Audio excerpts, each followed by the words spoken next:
I'm glad you joined us today for our daily devotional thought.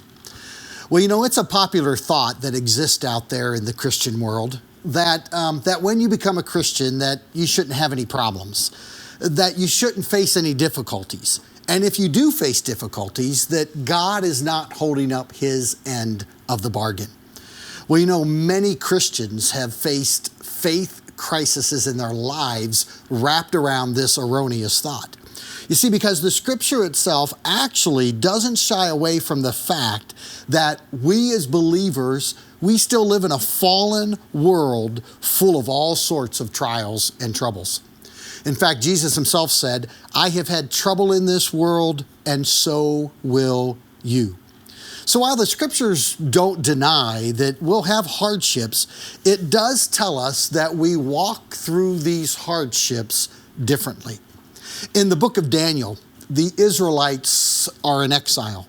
They are taken captive from their homes and they are transported to Babylon.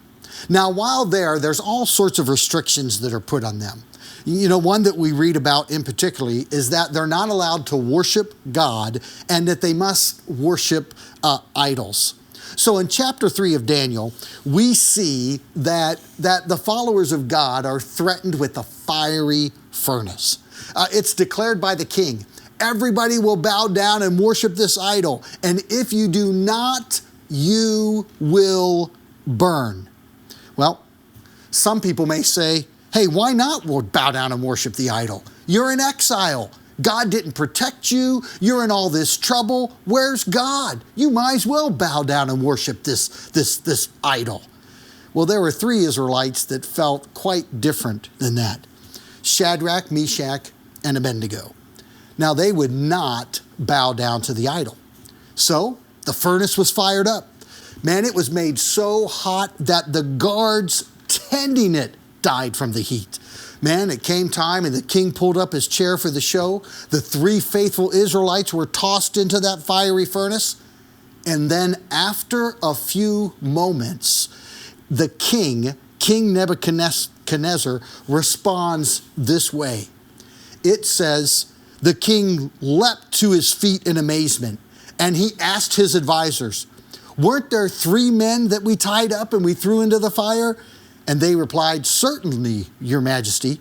And he said, well, look, I see 4 men walking around in the fire, unbound and unharmed, and the 4th looks like a son of the gods.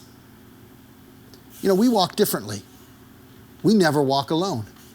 It's just a few chapters later in Daniel chapter 6 that we say the same thing happened. Right? Another declaration. You can't pray to God. You can't do that.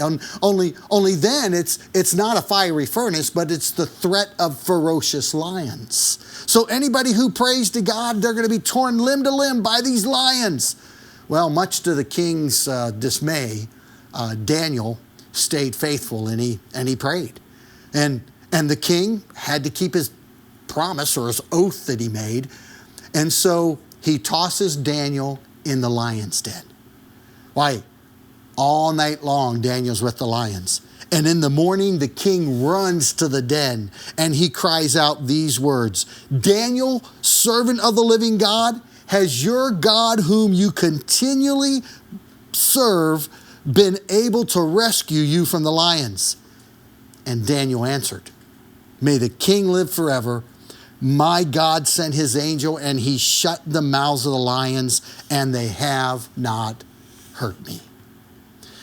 As believers, we're not promised a life of luxury and leisure, but we are promised that he will never leave us nor forsake us.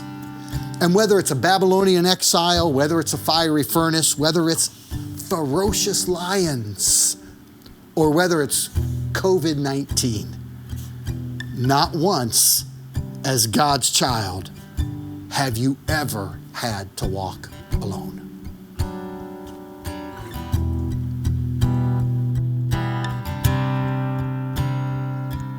Standing on this mountaintop, looking just how far we've come, knowing that for every step you were with us, kneeling on this seeing just how much you've done, knowing every victory is your power in us.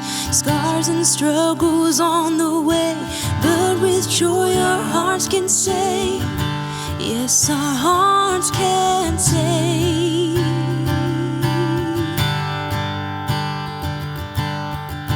Never once did we ever walk alone. Never once did you leave us on our own. You are faithful, God, you are faithful. You are faithful, God, you are faithful.